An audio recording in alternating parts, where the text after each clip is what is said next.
ኤልጊቦር ኃያል አምላክ፣ አቢያድ የዘላለም አብ፣ ሳር ሃም ሻሎም የሰላም አለቃ። አቢያድ የሚል ነገር የለም። አቢያድ የሚል ነገር የለም። አቢያድ የሚል ነገር የለውም ወይ? አቢያድ የዘላለም አብ እኮ ታዲያ ካላወቅም ነው። ይኸው እዚህ ጋር ምን ይላል? እሺ በእንግሊዝኛ ላይ አንብበው። ምን ይላል? ምን ይላል? ማይቲ የሚለው ነው አይደለም። ማይቲ ጋር ኤልጊቦር ነው።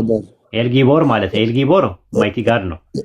ኤቨርላስቲንግ ፋዘር ፋዘር ይላል። ፋዘር በሚለው በግዕዝ አድርገው እስቲ አቢያድ የሚለውን የዕብራይስጡን በግዕዝ አድርገው። ምን ይም በግዕዝ አድርገልኝ። ምንድነው በግዕዝ አድርገልኝ? የዘላለም እኔ የምልህ አሁን መጽሐፉን እኔ አይደለሁ ያወጣሁት። እኛ እንደምንተረጉመው ኢየሱስ ክርስቶስ እኮ ይለዋል እኮ ነው የምልህ። ኢሳይያስ 9:6 ላይ ወደ ፖይንታችን አልመጣ። ቆይ እሱን ነው እኮ የምልህ እኮ አየህ፣ ስሙ ነው የምልህ። ስሙ ነው የሕፃኑ። ቆይ ተረጋጋ ሀቢቢ፣ አንድ ጊዜ ብትረጋጋ ደስ ይለኛል። ኮምፓውንድ ናውን ታውቃለህ? በዕብራይስጥ ኮምፓውንድ ናውን ተጫፍሮ የሚመጣ ኤል ምንድን ነው? እንደዚህ ረጅም ስም ግን ስቲል የለም። እንደዚህ አለ። ይሄ አለ። አሁን ለምሳሌ ኤልያስ የሚባል ስም ታውቃለህ?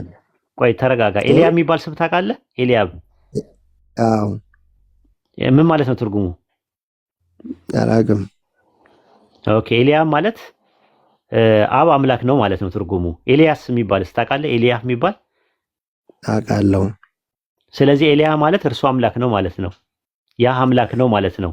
ግን የሰው ስም ነው፣ ስሙ ነው፣ የስሙ ነው። የስሙ ነው። የእግዚአብሔር ስም ይኸው ለምሳሌ ገብርኤል ሲባል በገብርኤል ላይ የእግዚአብሔር ልክ እንደዛው ኤል የሚለው ነገር ፕሪፊክስ እና ሰፊክስ ሆኖ ይመጣል። ያ ምን ይባላል? ኮምፓውንድ ናውን ይባላል። እዛ ጋር ኢሳይያስ 9:6 ላይ የተጠቀሰው ኤልጊቦር የሚለው ቃልና አቢያድ የሚለው ነገር አብና ኤል የሚሉት የመጡት ኮምፓውንድ ሆኖ ነው የመጡት። ስም ሆኖ ነው የመጡት። ገብቷል? ስም እንጂ ማንነት አይደሉም። ሕፃኑ የተወለደው ሕፃን አብ ነው ወይም አምላክ ነው ማለት አይደለም። ሕፃን ተወልደሉናል ካለ በኋላ ወንድ ልጅም ተሰጥቶናል አለ። ስለዚህ ወንድ ልጅ ከተባለ አምላክ ሊሆን አይችልም። ምንድነው? ንገረኝ። ወንድ ልጅ ነው። ንገረኝ። ስሙ ነው የሕፃኑ ስም፣ የተሰጠው ስም። ልክ እንደ አብርሃም ነው። ለምሳሌ አብርሃም ማለት ምን ማለት ነው? የብዙዎች አባት ማለት ነው። የብዙዎች አባት ማለት ነው። ስለዚህ አብ የሚል ነገር አለ። አብርሃም ማለት አብ ማለት አብ ነው፣ አባት ማለት ነው። ረሃም ማለት ብዙሃን ማለት ነው፣ የብዙሃን አባት ማለት ነው። ልክ እንደዛ ሁሉ እዚህ ጋር አቢያድ አንተ አሁን እሺ ተርጉምልኝ። አቢያድ ስሙ ነው፣ የሕፃኑ ስም ነው ነው ማለት የሕፃኑ ስም አታውቅም? የእንትን ላይ የሚወጡ ስሞች ፕሪፊክስ እና ሰፊክስ ሆነው የሚወጡ ስሞች አንድ ኤግዛምፕል ልስጥ እስቲ። የእንትን ላይ ግባ እስቲ አንድ ኤግዛምፕል ልስጥ እና እስቲ ቆይ አናልፈው። ምን አላልፍ ለምን መሰለህ? እኔ ጋር ማለፍ የለም እንደዚህ አይነት ነገሮች። አዎ ስም የሚባለው ነገር እንድትል ነው። እሺ ዕንባቆም 3:6 ላይ ግባ ተወሱ። እሺ ቀለል አድርገልህ አንዴ ግን ቆይ ስም ለምሳሌ አንዴ ማን ነበረ? ወይዲ ነው ይቅርታ ስምን ምናልባት ስም ለምሳሌ አንድ ሰው ትራፊክ ከተባለ ማለት ነው ተግባሩን አይገልጽም። ፖሊስ፣ አስተማሪ፣ ፖሊስ፣ ዶክተር፣ አስተማሪ ቢባል አንድ ሰው ተግባሩን አይገልጥም። እዚህኛው ላይ አይገልጽም። ለምሳሌ እንትን ላይ ይኸው ሊትራሊ አሁን በእኛ 35:7 ላይ ገባ። ቆይ አንዴ ተረጋጋ። ባለንበት ዓለም ስምህን አይገልጽም። አይደለም ስም ነው። ስም ማለት ማንነት አይደለም ራሱ። አንዳንዴ ስም ሲመጣ ያ አካል አምላክ ነው ማለት ዘፍጥረት 35:7 ላይ ያወጣለት። አንዴ ላሳየህ። ዘፍጥረት ምዕራፍ 35 ቁጥር 7 ላይ እሺ ይታያል። በዚያም መሰዊያ ሰራ አለ ያዕቆብ። የዚያም ቦታ ስም ኤልቤቴል ብሎ ጠራው አለ። ስሙ ማን ይባላል? የመሰዊያው ስም ኤልቤቴል። ኤልቤቴል ማለት ምን ማለት ነው? ትርጉሙ የእግዚአብሔር ቤት አይደለም። ሞክር። ኤል ማለት አምላክ ማለት ነው። ቤቴል አይደለም። ኤል ማለት አምላክ ማለት ነው። ቤቴል ማለት ቤቴል ነው። የቤቴል አምላክ ብሎ ጠራው ይላል ቦታውን። ስለዚህ ቦታው መሰዊያው ምንድነው? የቤቴል አምላክ ነው። አሁን እኮ እንትን ለማደናገር ተመልከት ነገር ነው እንጂ ያመጣው አርጊመንት ኦሪት ዘፍጥረት 35:7 ላይ በዚያ መሰዊያ ሰራ፣ የዚያን ቦታ ስም ነው የሚለው። ማን አለው? አሁን እኮ ለእግዚአብሔር የሚሰዋበትን ቦታ አይደል ኤልቤቴል ብሎ የሰየመው? አዎ ትርጉሙ ምንድነው? ኤልቤቴል ማለት የቃሉ ትርጉም ምንድነው? መሰዊያ የሚሰዋበት ቦታ ነው። እኔ የማውቀው እንግዲህ የጠየቁ የስሙ ትርጉም ኤልቤቴል የስሙ ትርጉም ምንድነው? ስሙ እኮ ለእግዚአብሔር መሰዊያ የሚሰዋበት ቦታ ወይም ስለ ቦታ አይደለም የጠየቁ። ኤልቤቴል ማለት ምን ማለት ነው ብዬ ነው የጠየቁ።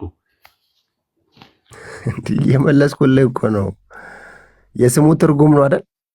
አዎ እኮ ለእግዚአብሔር መሰዊያ የሚሰዋበት ቦታ ማለት ነው። ኤልቤቴል ማለት ነው የጠየቅኩ። ኤልቤቴል ማለት ምን ማለት ነው? ተርጉም ምን ማለት ነው? እኔ ተረጎምኩ። ኤል ማለት አምላክ ማለት ነው። ቤቴል ማለት ያው ቤቴል ያዕቆብ እንትን የቤቴል አምላክ ማለት ነው ትርጉሙ። ቦታውም ምን አለው? የቤቴል አምላክ አለው። የቤቴል አምላክ ኤልቤቴል ዲክሽነሪ ላይ ያውጣለት አሰንዬ ከፈለገ ዘፍጥረት ላይ ባይብል ላይ ያውጣለት ከፈለገ የቤቴል ወሂድ እሺ ወሂድ አቤት ወይ ምን ንግባባው እያወጣውልህ ነው። ቆይ አንዴ እንጨርስ። ተረጋጋ። ምን ይላል? ተረጋግተህ እንትን ብለው ኤልቤቴል የሚል የለም እዚህ ጋር ዘፍጥረት 35:7 ላይ ኤልቤቴል።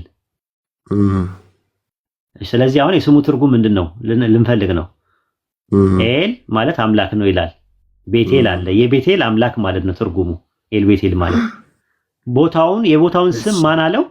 ምን ያገናኘዋል እኮ? ማን አለው ነው እኮ የምጠይቀው። የቦታውን ስም ማን አለው? የቤቴል አምላክ። እሺ ስለዚህ ቦታው የቤቴል አምላክ ነው አይደለም? ተሰየመ። ልክ እንደዛው ኢሳይያስ 9:6 ላይ ስሙም ነው የሚለው ኤል ጌቦር አለ። ኤል ጌቦር ብቻ አይደለም የሚለው። አንድ ነገር ልጠይቅህ። ጠይቀኝ።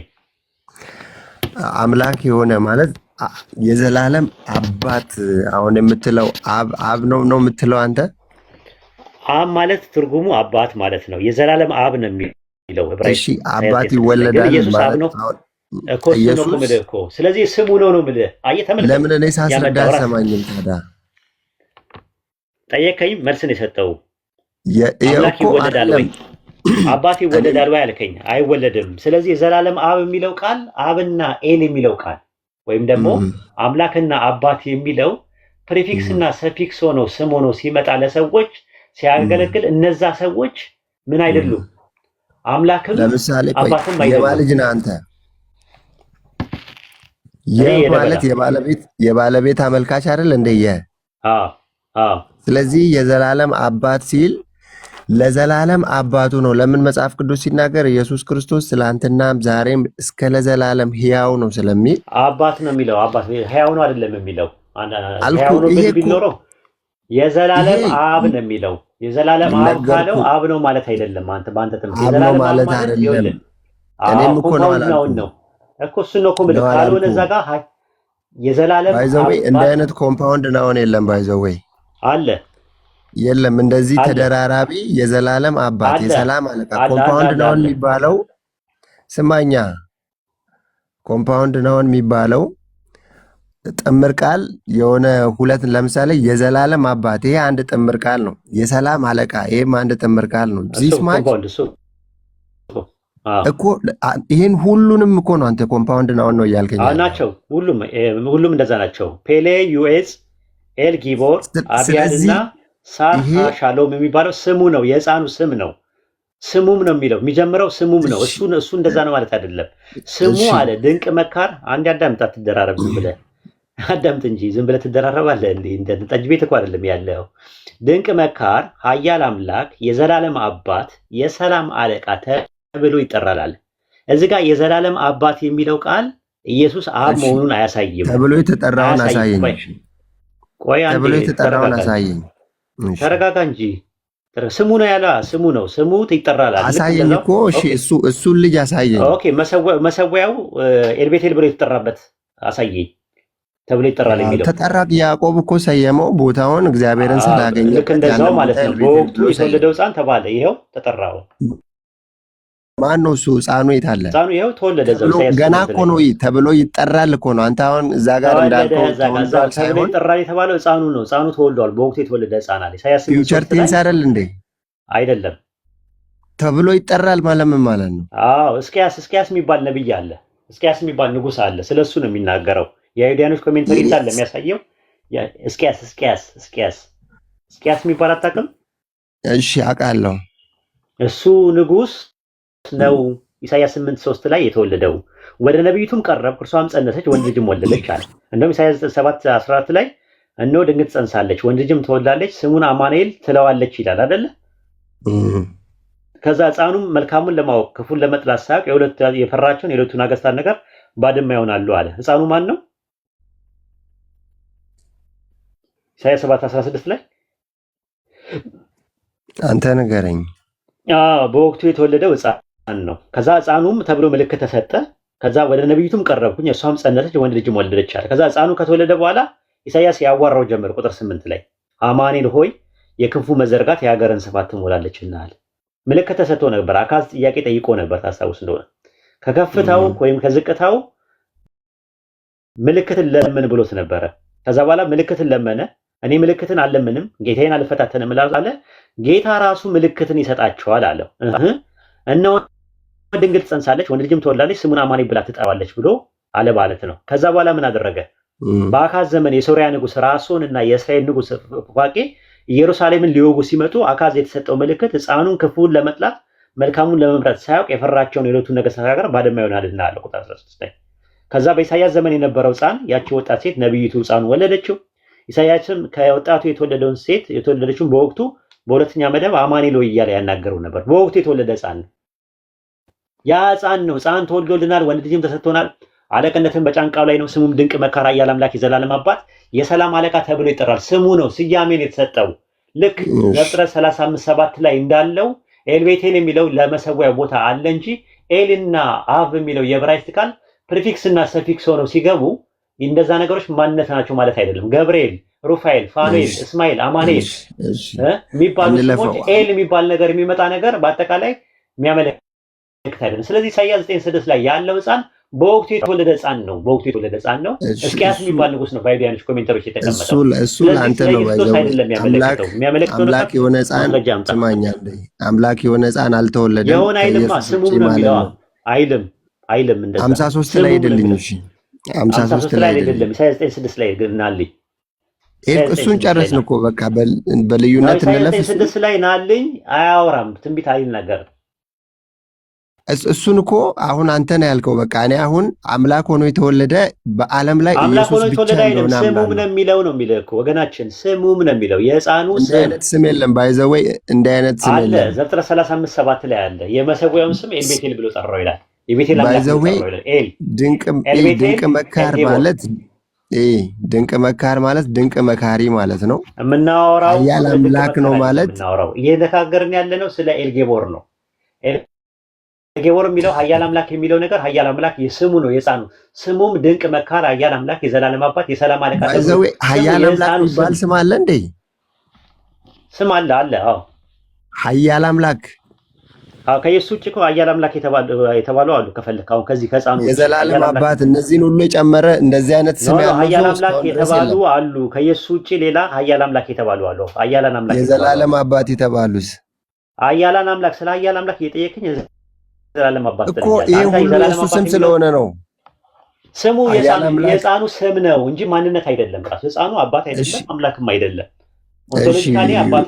ኦንቶሎጂካሊ አምላክ አይደለም፣ ሜታፊዚካሊም ደግሞ አባት አይደለም። ወልድ ነው። ህፃን ተወልዶልናል፣ ወንድ ልጅም ተሰጥቶናል። ግዕዙ ወንድ ልጅ የሚለውን ወልድ እያለ ነው የሚናገር። ወልድ አብ ነው እያልከኝ እኮ ነው ያለው። ህፃን ልጅ ወንድ ልጅ የተደረሰ የዘላለም አባት የሚለው ለዘላለም አባቱ ነው ኢየሱስ ስሙ ነው። የህፃኑ ተመልካች ነው እያልኩ ነው። የህፃኑ ስም ነው። ዘፍጥረት 35:7 ላይ የዚያም ቦታ ስም ኤልቤቴል አለው ይላል። ስሙ ነው የዛ ቦታ ስም እንጂ እሺ ይሄን በልዩነት እንለፈው። ጊዜ ምናልባት በልዩነት አናልፈውም። እዚህ ጋር ከፈለክ አሳምነኝ እኮ በቃ እኮ አሁን እንተማመን ስላልቻለን እንለፈው። ጊዜ ከሚወስድብህ ብዬ ነው። ምኑን ነው የምታሳየኝ? ራሱ ኢሳይያስ 9:6 ላይ ያለው ለኢየሱስ ስም መሆኑ ማስረጃ ስጠኝ። አምላክ ሆኖ የተወለደ ኢየሱስ ብቻ ነው አልኩ እኮ። አምላክ ሆኖ ተወለደ አይልም። ስሙ የሕፃኑ ስም አምላክ ኃያል አምላክ ተወለደ አይልም። ኢሳይያስ 9:6 ላይ አውጣና ሳይ ወደ ላይ ከፍ በል፣ ወደ ላይ ከፍ በል አለ። እሺ ላሳይ፣ ወደ ላይ ከፍ በል። እሺ ከፍ በል፣ ከፍ በል። እሱ ነው። አዎ እንደዚህ አድርገው። እሺ ይሄንን አንብብልኝ ለኔ እንደውም። ነገር ግን ተጨንቃ አለ ነበረች ጨለማ